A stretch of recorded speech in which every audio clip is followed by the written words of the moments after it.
All right, ladies and gentlemen, thank you so much for coming. I think it is a very important evening tonight because here it is. This is what I call the smoking gun. In this documentation, it becomes quite clear, and Naomi will then, of course, elaborate on that. Pfizer lied, and so did our governments. And how did it all start?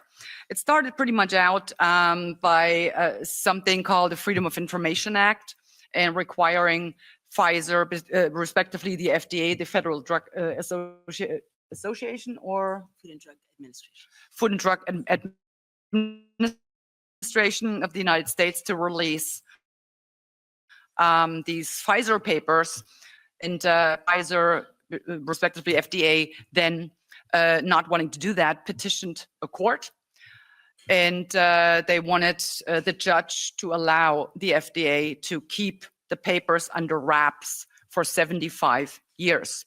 Interestingly enough, though, there have been talk in Germany this April, the so-called Freedom of Information Act, so any citizen can ask the government for information. And there was a discussion about abolishing that right for the citizens altogether. Now that's a big tell. So they no longer want the citizens to even know what the government should be publishing. But that is just a side note. So anyhow, the FDA wanted the Pfizer papers to be locked up for 75 years, which the judge didn't go with. Then the FDA offered, well, then, we would be prepared to publish 500 pages per month, which in essence would have taken 75 years to get all of the paper out, because it was in total roughly 450,000 pages. Well, the judge didn't want to have any of that, and he ordered the FDA, they would have to release 55,000 pages per month. And there was over a period of, I think, like 1 year or 1.5 years. And then it was all there.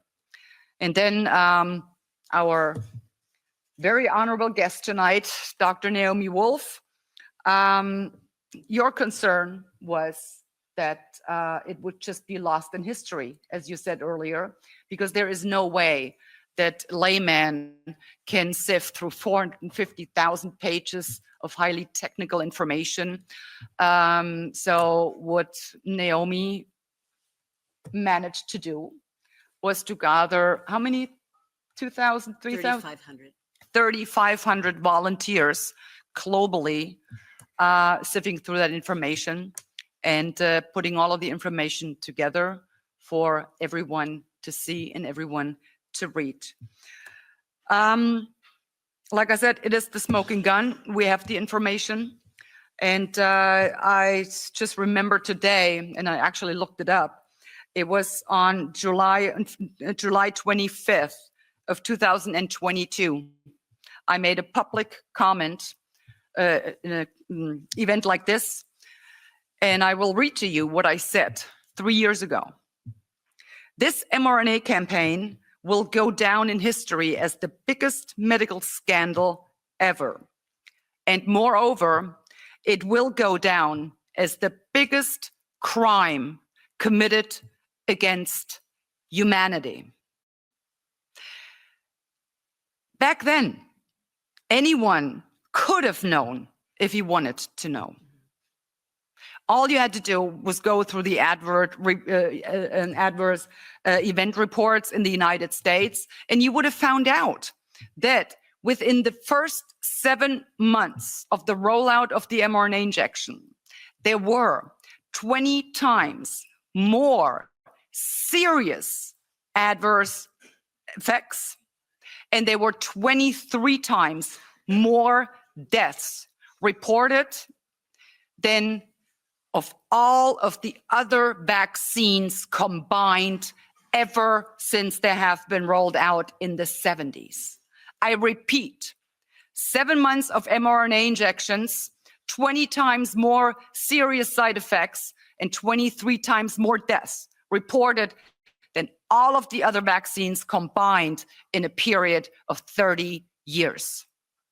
This is the lie that people have been literally pushed down their throats. They have been threatened.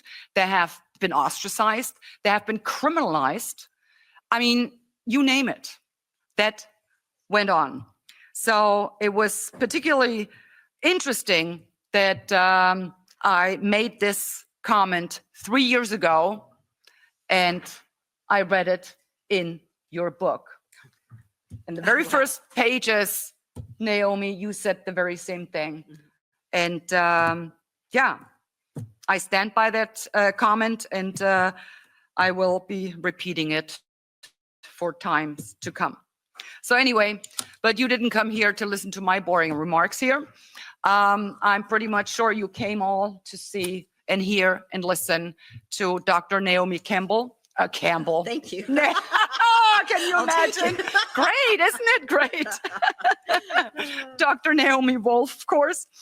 And I really have to thank you. You put in a lot of work. I mean, just flipping through the pages, it is so much information.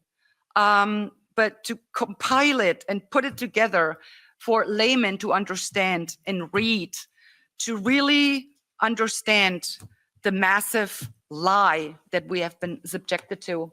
And I would very much like you to join me in welcoming the great Naomi Wolf. Thank you so much for being here. Thank you. Thank you all. Thank you so much. Can you hear me loud and clear if I sit this distance? Wonderful. Well, thank you, MEP Anderson. Thank you to your so hospitable staff who has welcomed me and my husband, Brian O'Shea, to Brussels. And thank you all for taking time from your incredibly important work to sit with us here. Thank you to those watching online. I just want to say before I begin that it's extremely moving to me to be sitting in this place, in the heart of Europe, and meeting so many people from different political perspectives, really different in many ways. I consider myself a liberal. I've been a Democrat. I advised the Clinton team and Vice President Gore in his election campaign, but that really doesn't matter, you know, Ms. Anderson, MEP Anderson, or with other MEPs whom I've met here, their colleagues from whatever political party, because what's happening right now in Europe and the United States and worldwide is an extraordinary historical moment. It's related to what I'm going to tell you, but all over the world, people are realizing that what divides us in policy terms or political labels is not nearly as important as our fundamental core values as Europeans, as North Americans, people around the world who love freedom and individual human rights, the rule of law, and that's what was targeted ultimately by these injections as it's being targeted in other ways. And I will explain that, but fundamentally, whatever the political party is of people I'm meeting here, we are brothers and sisters, we are allies, because first of all, we need to save European democracy, we're saving American democracy, we need to save democracies, rule of law, and free speech around the world. So I just want to say that before we begin. Shall I launch right in? All right, so some of you may know who I am. I've been a public figure since I was 26 years old, and others may not. I'm a long-standing best-selling feminist author. I've written 9 best-selling books, translated in European languages of many kinds, and I was a Rhodes Scholar. I got a DPhil at Oxford University in English literature. I'm not a medical doctor. But I am a journalist. I've appeared in every major news site. I was a columnist for The Guardian and for the Sunday Times of London and so on. But all of that didn't matter in June of 2021 when I which covered women's reproductive health. When I noted that we were reporting eyewitness accounts of their bodies, which is, as a feminist, you're supposed to be allowed to listen to women about their bodies. They were reporting eyewitness accounts of menstrual damage upon having received the mRNA injection. And literally, that was my post. And overnight, I was canceled from X, Twitter at that time, canceled from Facebook, YouTube. My bio changed around the world simultaneously, which is interesting. I didn't think AI had rolled out then, but something did that. Went from, Rhodes Scholar, doctorate at Oxford, to conspiracy theorist. And overnight, every major news outlet that had published me and featured me for 40 years closed their doors to me, and I was literally voiceless. So that doesn't really matter what happened to me personally, except that a warning signal that women around the world were entitled to have received about their own bodies and reproductive health was intentionally silenced. And I found out later, during lawsuits brought by the state's attorneys general of the state of Missouri and of Louisiana, that it was people for whom I had voted, the Biden administration, notably senior people at the CDC, the Census Bureau, which knows where I live, I'm related to, other agencies, including law enforcement agencies, that had colluded to put pressure on Twitter and Facebook and other social media sites to silence my tweet and to discredit me. And that was very terrifying, to find out the most powerful government in the world had singled you out. And by the way, we have a First Amendment in the United States, thank God. And two courts now have found that two settlements have found that my constitutional First Amendment rights were violated, and that the Biden administration had no legal right to silence a citizen, but that happened. So as a journalist, I realized that there must be a story here, because why go to so much trouble to suppress this simple tweet of mine? And in 2022, as you described, the successful lawsuit by attorney Aaron Siri led to the forced release of 450,000 documents from Pfizer in the custody of our FDA. Now, I was only being hosted at that time by Steve Bannon, the far right-wing commentator. Another example of, I don't agree with Bannon on a lot of issues. I'm still a liberal, but he cared about what was happening to women and children. So I was talking on his show about these issues, and he said, these documents will be lost to history. Of course, you're going to convene a group of experts to go through them. And I said on the air, of course I am, not having any experience in doing that. But miraculously, 3,500 doctors and scientists did convene and worked for 2.5 years pro bono in service of humanity, but also out of love for science and medicine, to read through these massive documents, technical documents, and to issue what are now 105 reports. 50 of them are in that book, if you would kindly hold it up at some point. And we published them in real time. Now, before I tell you what's in the Pfizer documents, I just want to note that it's been 2.5 years since we began publishing these reports, and we have not received a lawyer's letter from Pfizer. So what is reported is accurate. No one from Pfizer is telling us to cease and desist. It's accurate. And also, it's not my opinion. I just want to stress that. I'm not the author of this book. I'm an editor of it. Amy Kelly is the leader of the effort, my COO. But what's in this book are reports that link directly to the primary documents. So if you have any doubt about any conclusion in any of these reports, you can link, you can check the Pfizer documents and see for yourself what that primary document looks like. All right, so what's in the Pfizer documents?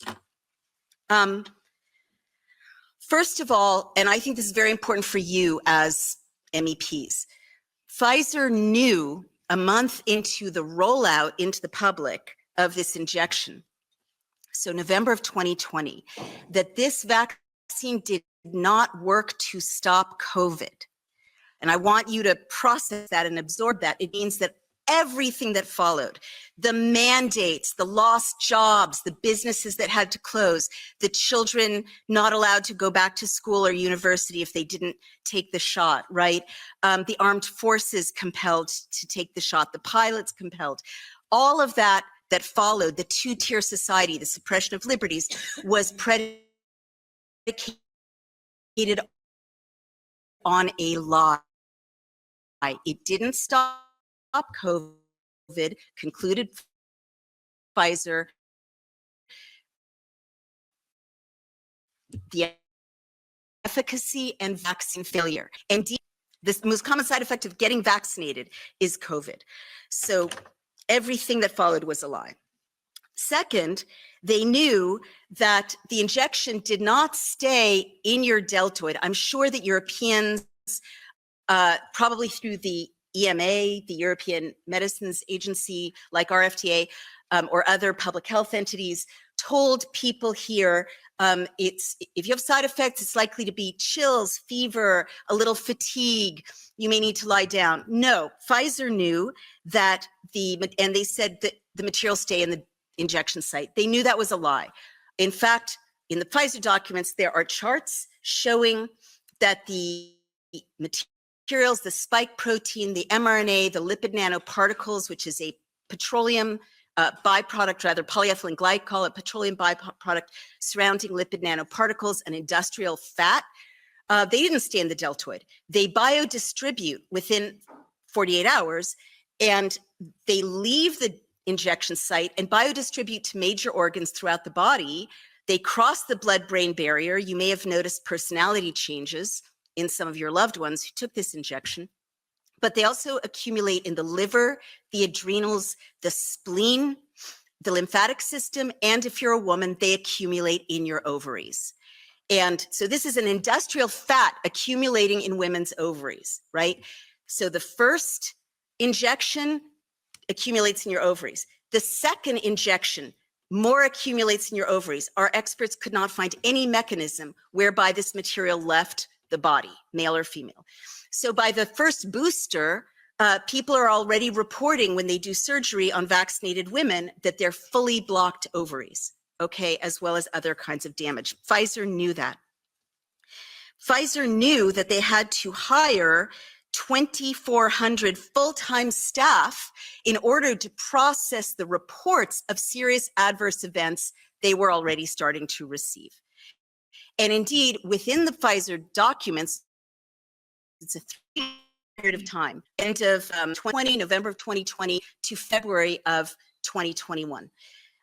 Well, that tallied up over 42,000 serious adverse events. Many individuals had multiple serious adverse events, and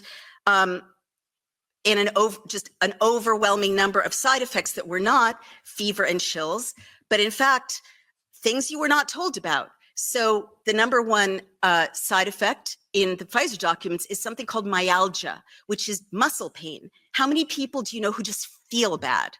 Well, Pfizer knew they would feel bad. Doctors are baffled, myalgia. The second most common side effect is joint pain, because these injections are inflammatory. And Pfizer knew that. What is arthritis? What is joint pain? Tendon pain, it's inflammatory. How many people do you know who are limping or had to have knee replacements, hip replacements, shoulder replacements? Young, healthy people, many of them. Pfizer knew. The third most common side effect, as I mentioned, is COVID.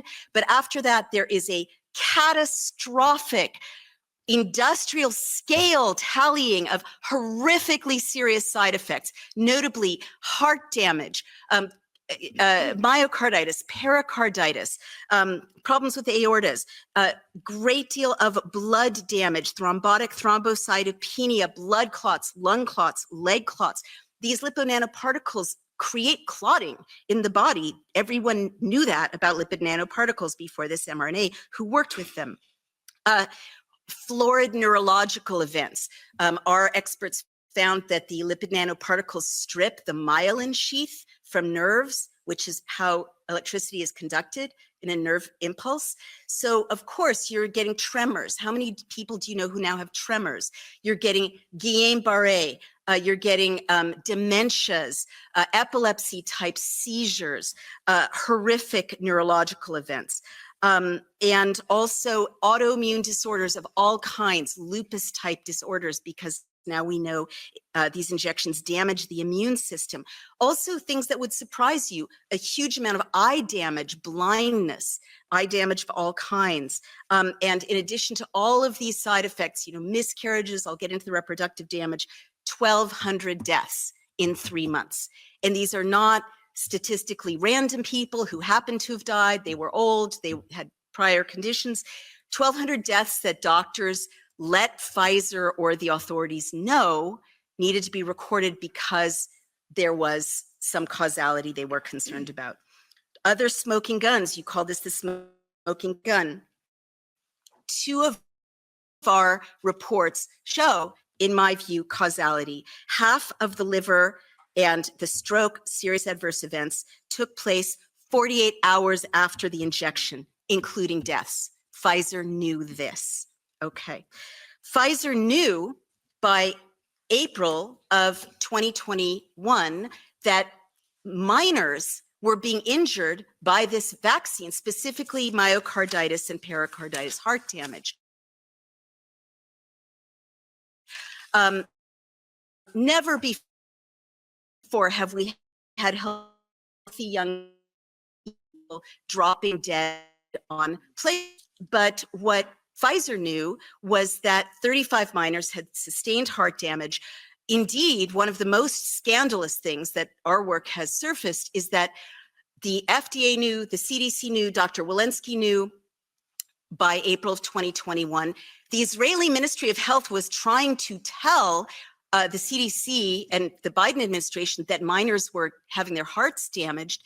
And instead of, we did a Freedom of Information Act request to for the Biden records at that time, mentioning myocarditis. And we found that there was active conversation, including to POTUS, right, surfacing all the way up potentially to the White House, 15 White House staffers, Dr. Walensky, Dr. Fauci, the head of HHS, all on these communications where they were talking about myocarditis in minors following the shot.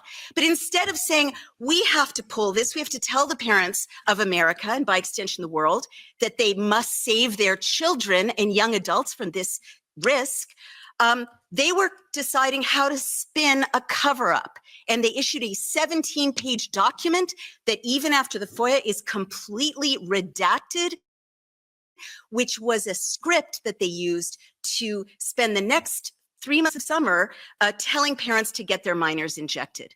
And indeed a big influencer TikTok campaign encouraging young adults and minors to get injected. And they knew that kids would sustain what is often deadly heart damage from these injections. They knew. And in fact, Senator Ron Johnson, now under this administration, is using our work to unredact those documents and to shine a light on that cover-up. He had hearings about it. Pfizer knew all of these things, but all these side effects, all this damage isn't the most shocking, surprising thing in the Pfizer documents. And I'll tell you what is. COVID is a respiratory infection.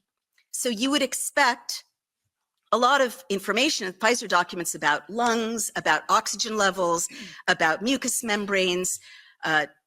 No, there's almost nothing about respiratory issues in the Pfizer documents. What there is a 360-degree obsessive focus on ruining human reproduction. Sperm ruining fallopian tubes, ruining ova, ruining placentas, ruining fetuses in utero, ruining the birth process, ruining lactation. That's what they were studying. That's what they were focused on. Why is that? Why did they take male and female rats, male vaccinated, female unvaccinated, mate them, sacrifice the rats, and examine the cells of their sex organs for a respiratory infection? Why is that? Overwhelmingly, the focus is on ruining human reproduction. So let me just give you some examples. they knew, as I mentioned, that it blocks the ovaries, which could contribute to the menstrual damage that I mentioned.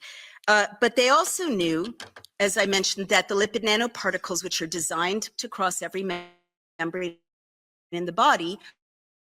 What is a membrane? The placenta is a membrane. The lipid nanoparticles traverse the placenta of women who were told in my country to get this injection during their pregnancies, violating decades of knowledge about how to not hurt babies in utero, right? You don't give the pregnant woman anything. But women were told to inject this, traverses the placenta. It causes calcifications in the placenta, which prevent the baby from getting nutrients and oxygen. And in fact, in my country, midwives independently are reporting to me, leaking to me as a journalist. When you have multiple independent reports, there's a story there that babies are being born early because the placentas cannot grow normally. And people are nodding. They're seeing the same thing, no doubt, in Europe, or there are reports of it. The placentas are flat. They send me pictures, not normal, supplied with blood and oxygen. And so babies have to be delivered early. So standard. Well, it's not that easy to deliver a baby from a mother whose placenta has been impaired. Placentas are falling apart in the delivery process. What does that mean? It means women are hemorrhaging during childbirth or retaining part of the placenta, which is so dangerous. And so maternal fetal mortality, women dying in childbirth in the West, which had largely solved this deadly problem of the past and other parts of the world, is up by 40% since the injections. Pfizer knew. Pfizer knew that the lipid nanoparticles would go into the baby. And again, what's a membrane? They knew that the lipid nanoparticles would traverse the membrane around the testes of baby boys in utero, thus degrading the Leydig cells and Sertoli cells of baby boys of vaccinated moms. Even if the babies are not vaccinated, they're getting this from their moms. So what does that do? Sertoli cells and Leydig cells are the factories of masculinity. Hormones, they switch on the hormones of masculinity at adolescence, triggering what we think of as a traditional adult male development, deep voices, broad shoulders, body hair, facial hair, and as an adult, the ability to father a child successfully. Well, we don't even know if these baby boys in utero at adolescence will grow into normal fertile adult males, even if they're never vaccinated with this mRNA injection. But Pfizer knew they were damaging the testes of baby boys in utero. They knew they were damaging sperm. An andrology report confirmed that the injection killed and motility of sperm in men. And to this day, and this is a job for you all, I believe, to this day, there's something Pfizer knows about dangers to women in vaccinated men's sperm that they're not disclosing. In the Pfizer documents, there's a warning to men who are subjects of the study not to have intercourse if they were vaccinated with unvaccinated women of childbearing age, and if they did, to use 2 reliable forms of contraception.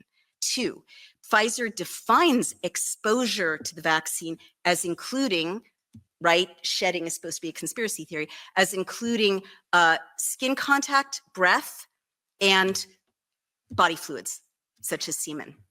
And to this day, we don't know what that is, right? We know that women anecdotally are having horrible cramps, real problems with when they have intercourse with vaccinated husbands. We don't know why Pfizer said don't do that. I can tell you one hypothetical a little further on. They told women in the study not to get pregnant. Nonetheless, 270 women got pregnant in the study, vaccinated women. Now, 234 of them, the records of what happened to that pregnancy were lost, which is illegal. Pfizer is supposed to follow them through pregnancy.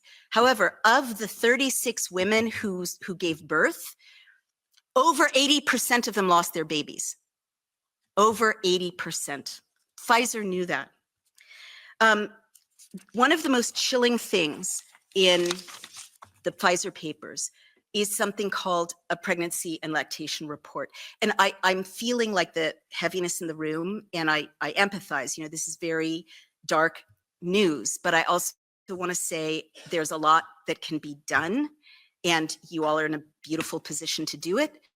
So please bear with me for the rest of this darkness, because, you know, this is very serious, but there are ways to engage with this information after you have it constructively.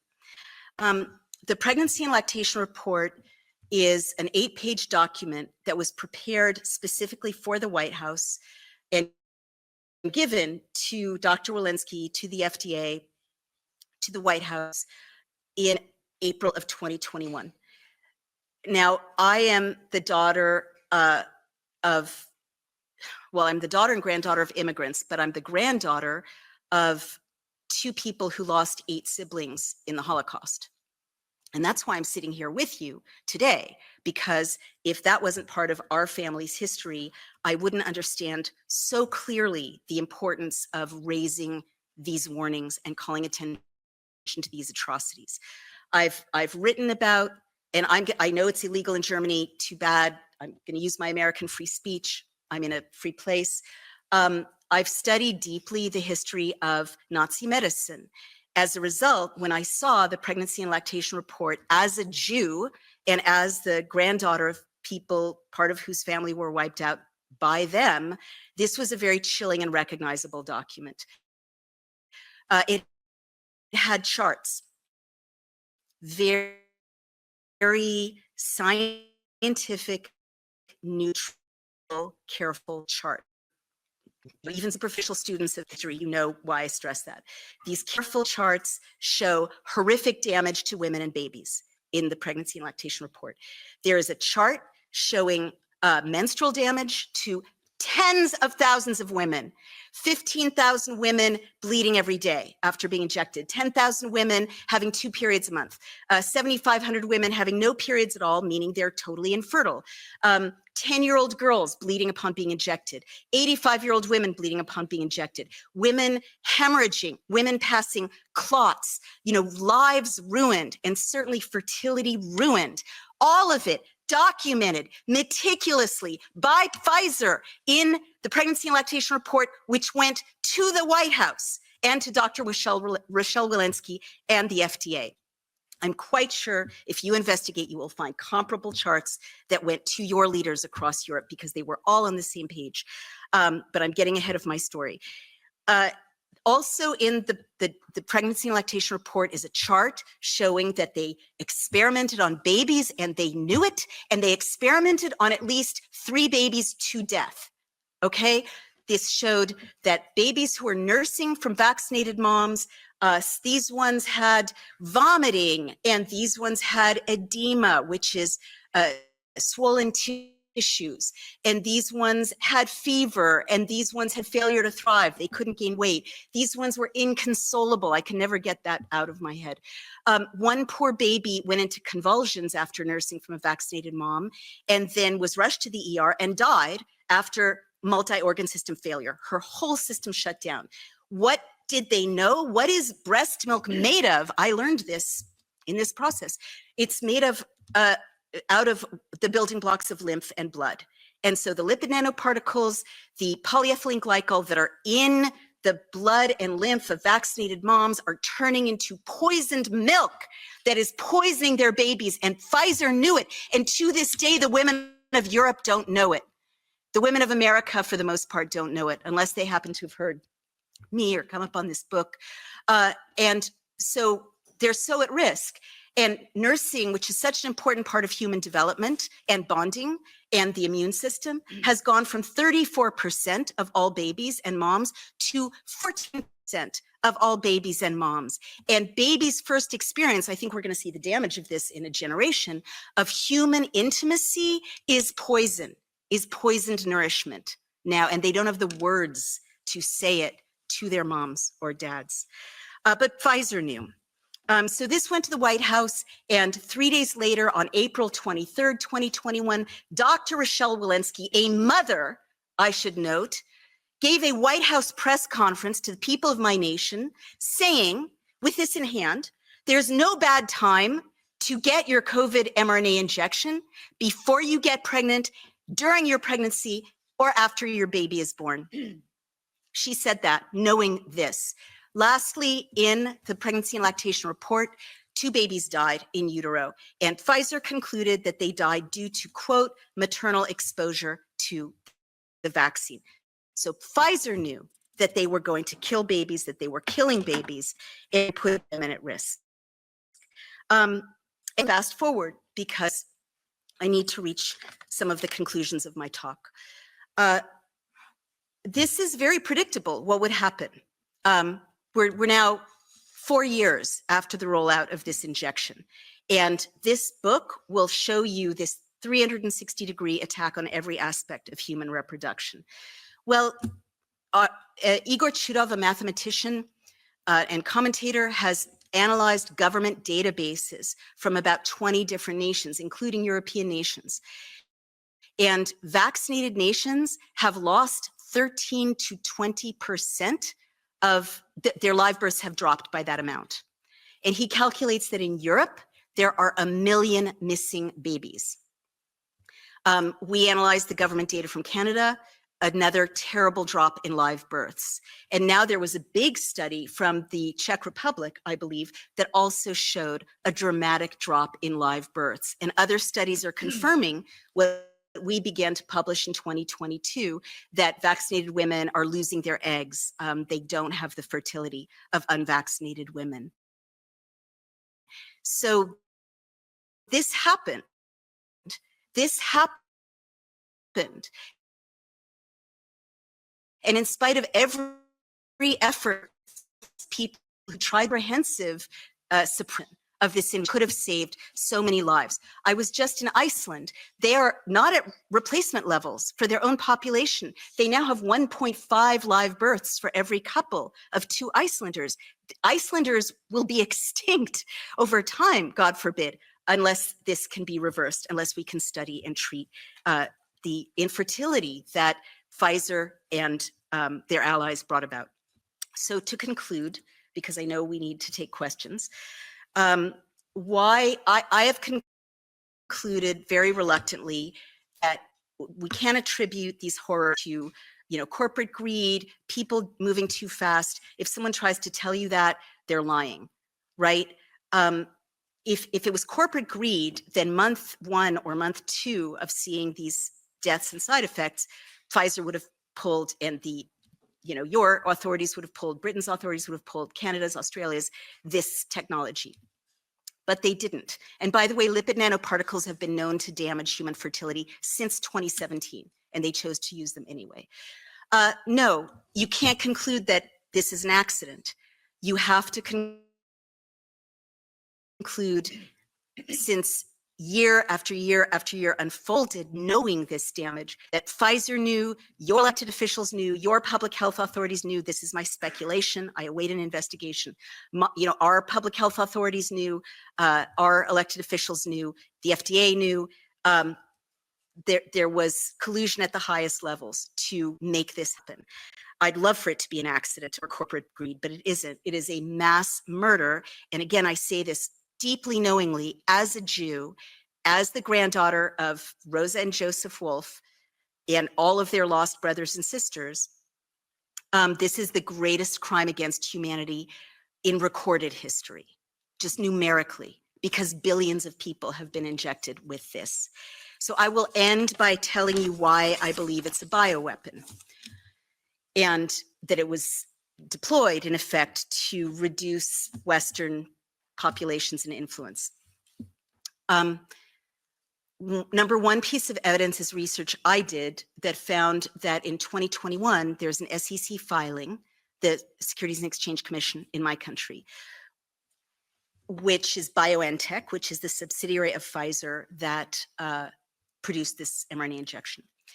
And it is a memorandum of understanding, meaning an agreement, a legal agreement, that shows a partnership between BioNTech, which we're told is a German company, but it's not a German company, it's a German-Chinese company, because the partnership is with the Chinese Communist Party.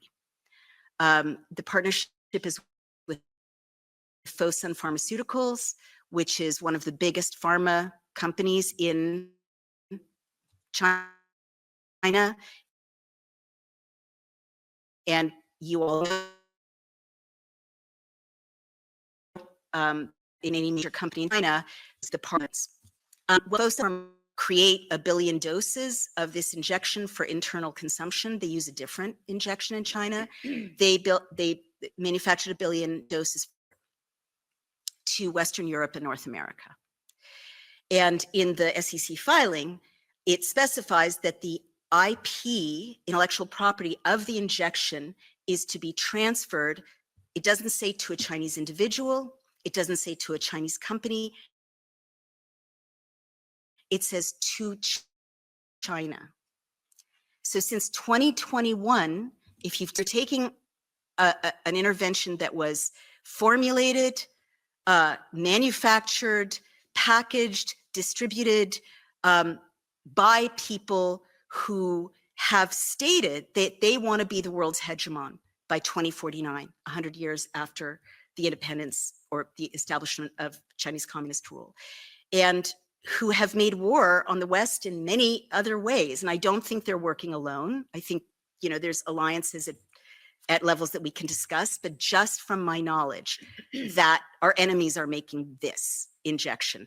Also, the deployment, again, isn't random. There are 11 manufacturing plants in Western Europe, 14 now in North America. But the side effects are not random. And again, to me as a journalist, rather than as a doctor, this is very important evidence. Of the almost 43,000 serious adverse events in the Pfizer papers, they're not randomly distributed around the world. They're localized in Western democracies. And not only that, but this really caught my attention as a political consultant. The greatest number of serious adverse events are in the countries with the most influence in Western democracies. So over 42,000 in the United States, and then after tranches of serious adverse events in European countries in December of political importance and population importance. So Germany, France, Britain, Italy, Spain, Greece, in that order. And then all the rest of the world, the other 52 countries of the world combined amount to about 7,000 adverse events. And what I want to tell you is that it's very easy to target the lethality or the damage of these injections by manipulating things as simple as serious damaging particles as Pfizer, but Pfizer has more DNA contamination, as it's been discovered, or by manipulating things as simple as temperature. You remember that it was supposed to be, this material is supposed to be kept very, very cold, and then you stopped hearing about that. The materials coalesce at room temperature and at warmer temperatures. So I can't pursue that, right? This is beyond what's in the Pfizer papers. As a journalist, in spite of being called a conspiracy theorist worldwide, I do what I've always done, which is I stick to the facts. I don't go beyond what the evidence provides. But that evidence, to me, requires investigation. How do you take something that easily is manipulated to target populations, and you have these terrible losses and damage and infertility in Western nations? So I'll stop there. We can talk about what I think it means that other plot being mandated, but I will note, if I have a minute to conclude, that if you look with this analysis at who got mandated, certainly in my country, but I believe throughout Western Europe, but in my country, who got mandated? It was people, and you have a right to subpoena them, you have a right to see them, so what's preventing Europeans from seeing what's in those texts? Let me answer that. That would be our despicable Ursula von der Leyen, who is corrupt to the very core of her being. She simply refuses to give out those texts. She has been admonished by so many authorities, whether it was the ombudswoman or whoever it was, parliament. Now there's even a court ruling telling her that she was in violation of the EU treaties by refusing to share those texts. And unfortunately, in the texts probably don't even exist anymore. Well, So, and let that's me- that. let me The jump thing in is, there. yeah, As a tech CEO, I will just note that all texts still exist somewhere and are recoverable, even if she deleted them. I do hope we get through security going home. And I would also say that these are really cosmetic gestures and slaps on the wrist, censure. And now you know that a big crime may have been committed. So I would have thought that what I've shared with you could allow you to pursue criminal investigations. And I assume the rules of evidence give her fewer options in a criminal matter. But those may be evidence of a very major crime. Yes, please. Thank you very much. Obviously, echoing my colleagues in welcoming you here and for your interesting contribution and all the work you've done. And to add to what Christine was saying, I was pregnant twice during the time that vaccines were pushed on us. And the audacity they had to tell us that if you contracted COVID, you ran the risk to have a stillbirth or a miscarriage. But if you had the vaccine, you would be safe, is unbelievable, knowing what you know now. And I mean, I'm ashamed to say that I had 2 shots, and hindsight is 2020. Unfortunately, I wish I knew then what I know now, or maybe listened to Christine more carefully back then would have been helpful. But the sad part is we would only know in about 10 to 15 years time what will happen to our children or what we have done to them while we were pregnant. And then the audacity for them, knowing what it did to fertility and knowing what it did to babies, to have the vaccine, to then say, no, it's not the vaccine that would cause it, but actually contracting COVID, that to me is astonishing. That being said, I was wondering whether you know of any studies that are being conducted now to determine what the side effects of COVID have been thus far, because what you've elaborated on here today, it was what Pfizer already knew, but there must be so many more tales. I mean, the things that you mentioned in articles that I've read, things that I recognize in myself, eyesight problems, acute joint pain that came out of nowhere and then just disappeared again. I mean, there must be countless stories that are being attributed to something else, but that is actually vaccine damage. And are you involved in any of those studies or research? Is there anything on a big scale being done to see what damage has actually been caused to our populations, apart from the birth rates, which is very easily measurable in Europe and the West?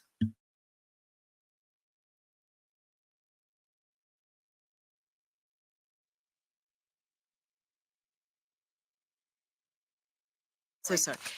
First, I was just saying, thank God you've got 2 children. And the next thing is, when I said there's hope, even though this is such a dark subject, now that you have the information, this is exactly what humans do to save other humans. If they have some influence authority, they launch the studies, they find the interventions, they find the treatments, and so on.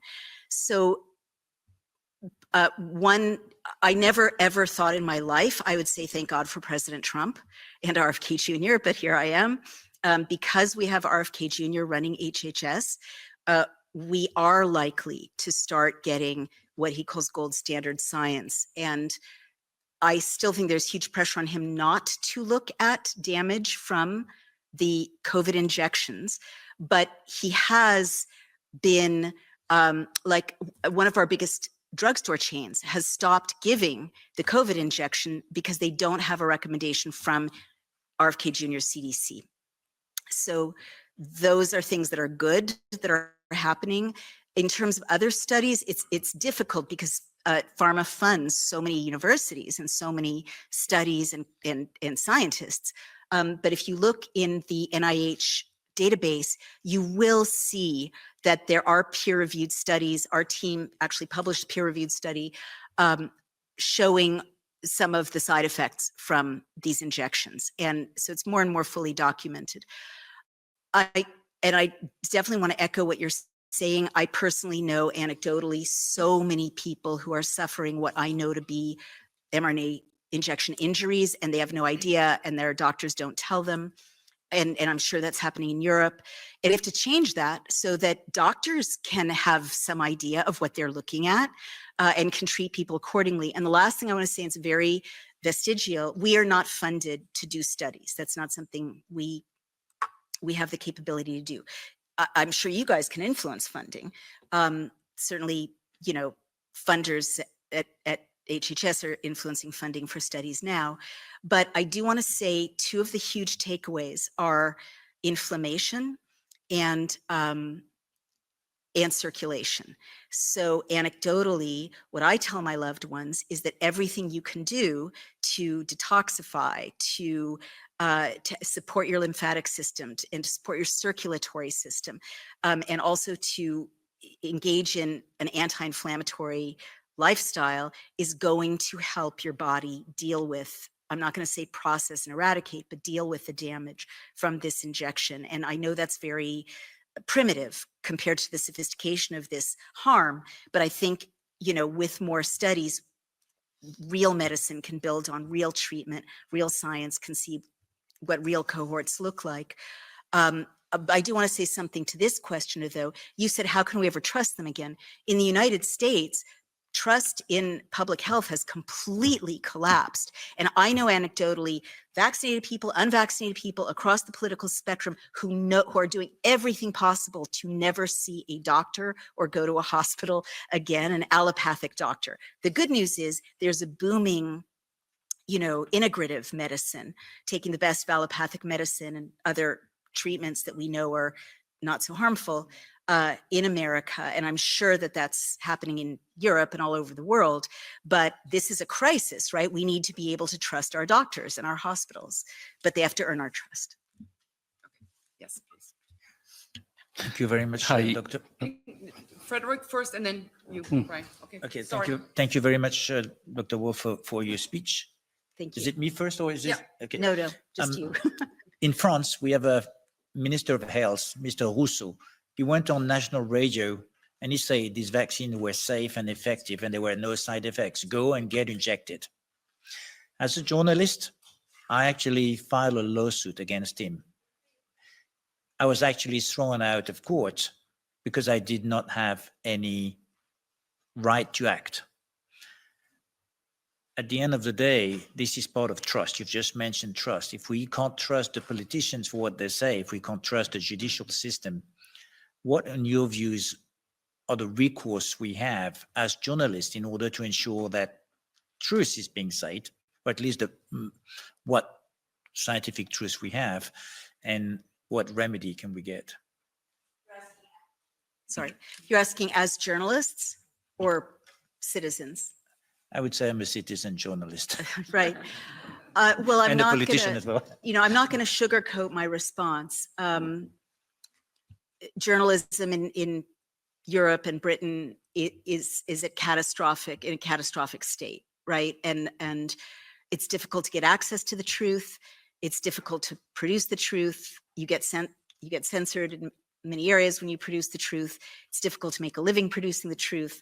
And it's very difficult to combine uncovering the truth with justice. I just was in Britain a year ago testifying on behalf of a journalist named Mark Stein, who lost his show on GB News because he had me on to report these findings. And Ofcom, which is a government, quasi-government agency media watchdog, shut down his show. And they didn't say you were wrong or she made a mistake. What they said was, this is upsetting to people. So you can tell the truth in Britain. We told the truth, he told the truth, and you can still have your career closed down, you know, tens of thousands of pounds in damages, I mean, in costs, legal costs, completely silenced throughout Britain because the truth is upsetting.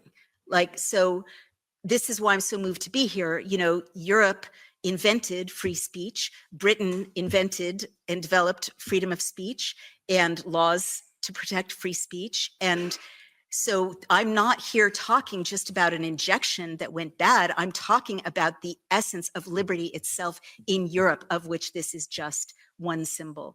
So that's why I would say the answer to a lot of what I've spelled out here in Europe has to do with having your own sovereign nations again, in your own borders, in your own citizens, making your own laws at a parliamentary level for the people, and not having their sovereignty drained by supranational entities that the people didn't elect and can't influence. That is the answer, and it worked for us, right? I mean, I try to be nonpartisan, but the people of the United States spoke, and there was enough scrutiny of our voting system, which is also very important, that someone the globalists didn't want to have, but who was a populist nationalist listening to the people to some extent, got into office. RFK Jr., who would never have been imagined a year ago to have been, in charge of science in America, is in office. And I'm not saying that's the end of the story. There's always a fight for freedom, and everyone's imperfect, but that wouldn't have happened if we hadn't had our nation state defended and at a state level, right? And that's why I'm so worried about the draining of sovereignty from France and Italy and Germany, because the only way we could police our rule of law was at the level of Alabama and Missouri and, Texas and other states that said no. And protected the vote and so on. So you need your borders back. You can't have a citizenry that can legislate without having borders, and you can't have a citizenry that can legislate if the people are not citizens. So that's what I would say about the importance of your organization and sovereign nations in Europe. Hallelujah and amen to that. Seriously. Okay, Brian. Hi, yes, the gentleman earlier had the question about China, and I was wondering if you would mind if I just address that, because you full disclosure, I'm married to Naomi, and I remember you had me research that part somewhere between walking the dog and meatloaf, I believe. Super fast. Super fast. So Sinovac was and it's a great question. Sinovac was the company that made CoronaVac, which was issued to the Chinese people, as well as Turkey, Indonesia, Brazil, pretty much some of their top partners, and then Belt and Road. Well, it's an inactive coronavirus. It's different than mRNA.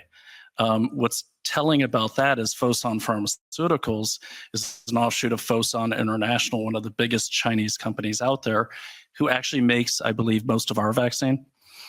And they refused it 3 times when Biden offered them a vaccine that their company made. And I think that, for me, is the most telling thing. Thank you so much for adding that. There any more questions? Oh, yes, back here. And may I make a suggestion? I don't know, what time do we have to leave the room? Okay. Oh, yeah, then we have some at the latest. Okay, please go ahead.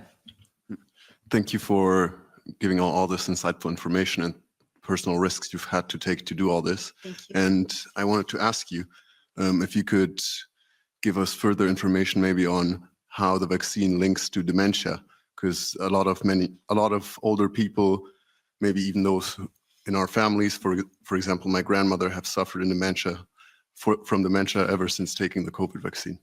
I'm so sorry. And thank you for bringing that up. I know one of the most disturbing things, everyone can hear me, right? Yeah. One of the most disturbing things sort of emotionally for many people is personality changes that can arise in loved ones. And there's enough anecdotal evidence. I mean, this is one of those things that requires a lot of study, but it tends to fall into categories of very binary thinking. People are no longer capable of nuanced thinking or shades of gray kind of critical thinking, and also impulse control problems. People get very enraged, road rage, accidents, fights, a lack of regulation, emotional regulation, and dementias, as you mentioned. So now we know the mechanism for that, or at least some of the mechanisms. There's always more to find out, right? But we know, as I mentioned, that the lipid nanoparticles traverse the blood-brain barrier. And indeed, lipid nanoparticles were developed and understood to traverse the blood-brain barrier. They were initially used 10 years ago to bring medicine to people with brain tumors, because those people were so far gone and had so little chance of living that the risks of the lipid nanoparticles in their system was defensible because they were going to die of a brain tumor. But it was known that this material goes into your brain. Now, what it does, and a book by Dr. Michael Nels called The Indoctrinated Brain is a really important book. He's a German neuroscientist.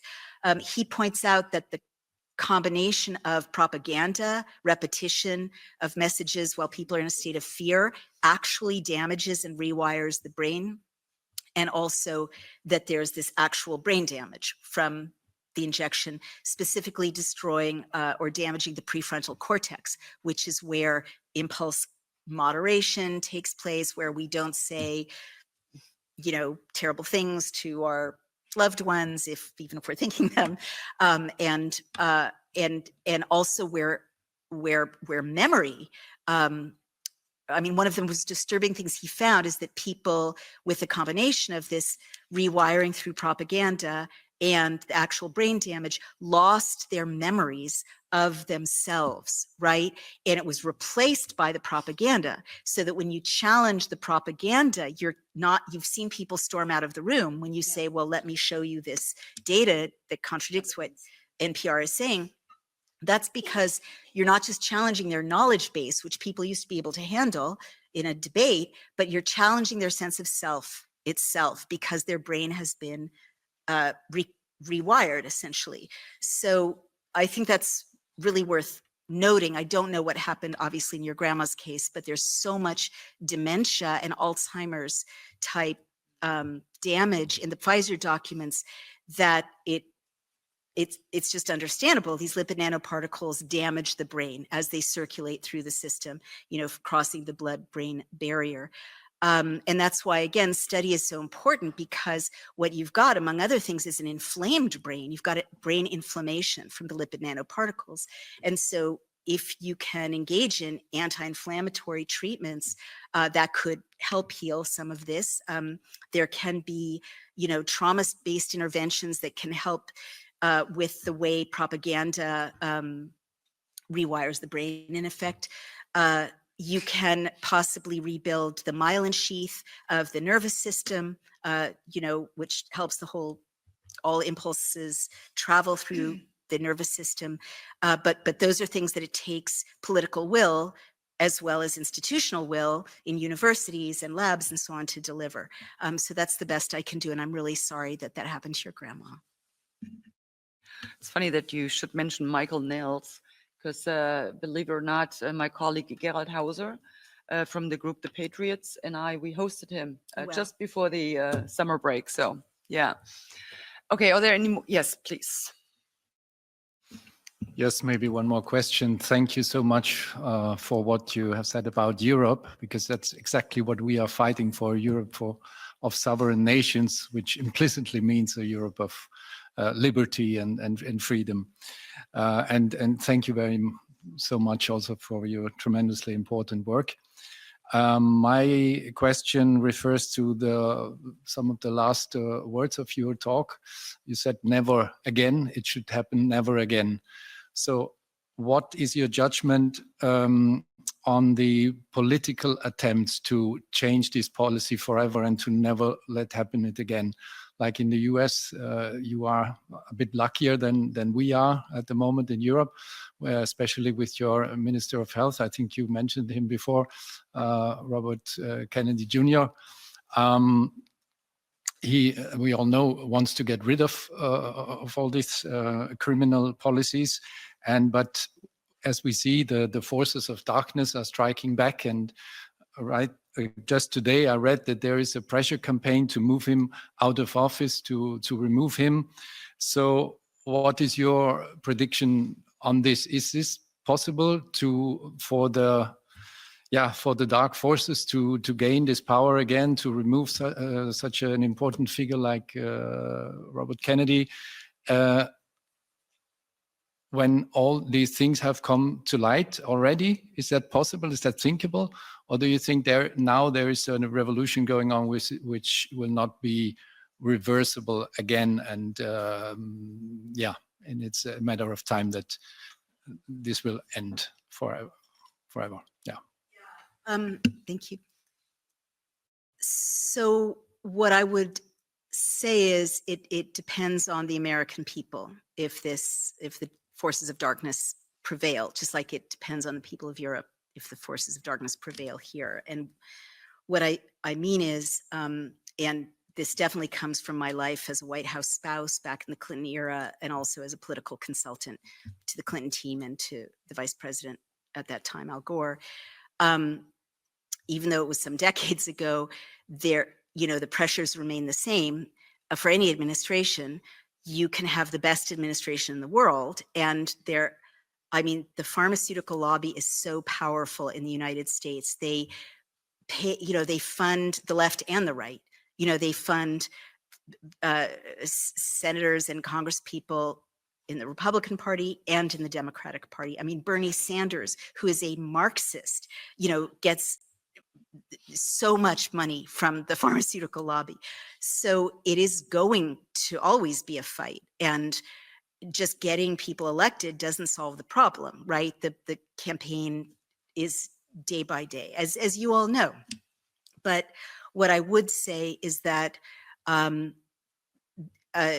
President Trump and Vice President Kennedy have taken on very, very, very dangerous and powerful forces, and all politics is compromise. So, Kennedy hasn't withdrawn the COVID vaccine from the market. That's what I want. That's what I push for. That hasn't happened yet. But what he's doing is very smart politics of, getting rid of many corrupt people within the CDC, working where he can. But what I would say about our system is Kennedy and President Trump and whoever comes after President Trump are only as powerful as their constituents are active. And if their constituents are not active and holding their feet to the fire, organizing, voting in midterms, voting in elections, bringing voters to the polls, putting signs on their lawns and so on, you're just going to have the same group of lobbyists that surround you here. They're the same people who surround people in Washington, take over the agenda. And so it really depends on the people. That's why I'm so preoccupied with getting laws into everyone's phone so they can see what's happening and lobby. Now, you all have a very serious problem here, which is it's very difficult for people in Europe to lobby, right? Lobbyists can lobby, but the people, it's very difficult to find out what laws are even being debated. In European parliaments, let alone in this parliament, it's very difficult, if not impossible, to intervene. It's hard to share those laws. It's hard to search for them deliberately. They're made opaque deliberately. I've looked at a lot of databases. Yours are so bad, and as a result, the forces of darkness there's no leverage point, right? Unless it comes from an awakening of the people here, as I said before, organizing and getting their borders and their parliaments back. So that's just my answer to, I'll never forget what Vice President Gore said to voters. He said, if you want a good bill passed, I can't do it for you. You've got to make me, organize, force my hand, put pressure on me. And I never forgot that, because the people who are sitting at the table in Washington, as in Brussels, are the special interests. They're the ones who are drafting the bills. They're the ones who are putting the clauses in the bills. They're the ones who are putting their friends' interests in the clauses in the bills. I'm guessing that's true in Brussels as it's true in Washington. And the only antidote for that is for the people to be empowered through knowing the laws, sharing the laws, being able to call your a real chief of staff and have a real meeting with a real parliamentarian, and returning the power of the parliament to the people of sovereign nations. So I'm sorry to repeat myself, but that I've looked so closely at this since 2007, when I wrote a book about how democracies die and tyrannies establish themselves. And that is literally the only solution. So the people of Europe have to peacefully rise up and take their rights and laws back. By the way, the poor transparency of the websites, that you can't find any legislation that is going to be passed or whatever, and just the impossibility to find anything in particular on the websites. By the way, it's not a bug; it's a feature. Totally, Totally. totally a feature, not necessary. Okay, are there any more questions? Okay, that doesn't seem to be the case. So then all that's left for me is to thank you for really bringing it to a point what we are facing. And I mean, I've been saying that for years now. Is yes, our democracies are under attack, and I never tired to specifically speak about the Western democracies. You just added one more point to that list. I wasn't even aware of the fact that the mRNA injections were deployed pretty much in a specific kind of fashion, so they would cause specific side effects in these countries and others in that country. But it just pretty much is just another piece of the puzzle that we're putting together. I've been talking about that this whole COVID madness, it was a test balloon. They needed to get the Western democracies ready to pretty much abolish freedom, democracy, and the rule of law, to undermine our constitutions, to turn privileges, fundamental rights into privileges that, the government can grant or withhold depending on how you behave. So we're seeing erosions of constitutional rights. We are seeing infringements, not only infringements, pretty much the abolishment of free speech. And as you mentioned, had there been free speech, they would have never been able to cause that much damage via the lockdowns and the mRNA injections. And to sum it all up, once we had the COVID committee in this house, the title of it was Lessons Learned from COVID. And in the beginning, I was like, oh, wow, they really want to look into where they went wrong and what mistakes they made. No, that's not exactly what they were trying to achieve with that. What they were trying to figure out is, where did we fail to get the people to simply do what they were told? And believe me, they found out during that COVID committee. In the final report, they repeated every single lie, every single one, despite all the evidence, despite everything that was known up until that point. They ignored it completely. The people that were, trying to shed light on things, we were openly mocked, we were laughed at, we were ridiculed, and they actually continue to do that to this day. So now we're sitting in the committee, Stunt Committee, and whenever we bring up the adverse events of the mRNA injections, they openly laugh at us. And so they're determined to destroy our freedom, democracy, and the rule of law. And I can only tell the people, you need to wisen up and you need to take charge of your democracy. Because it's your democracy, by the way. They all call it our democracy, but that's not the democracy that you actually would want. So take charge of your democracies, get involved, and don't let them run all over you, and don't let them lie to you anymore. Take charge, because truth be told, you are their bosses. It's not the other way around. And some of them, or most of them, they keep forgetting that. But that's pretty much everything for me.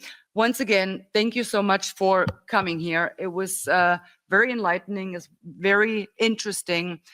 We have some information now. So I'm looking forward to the next Stunt Committee. They're going to have fun. And thank you so much for coming out. And I do have a little present for you. So we figured flowers would probably not be appropriate going back on a plane, but we got you some Belgian chocolates. That's so wonderful. And, how did you know I wanted that? Enjoy. Thank you so much. Enjoy. And thank you so much for so seeing much. you. No. Thank you all so much. What an honor to have been with you. Thank you. What a beautiful gift. Thank you so much. Should I just get course. off the stage?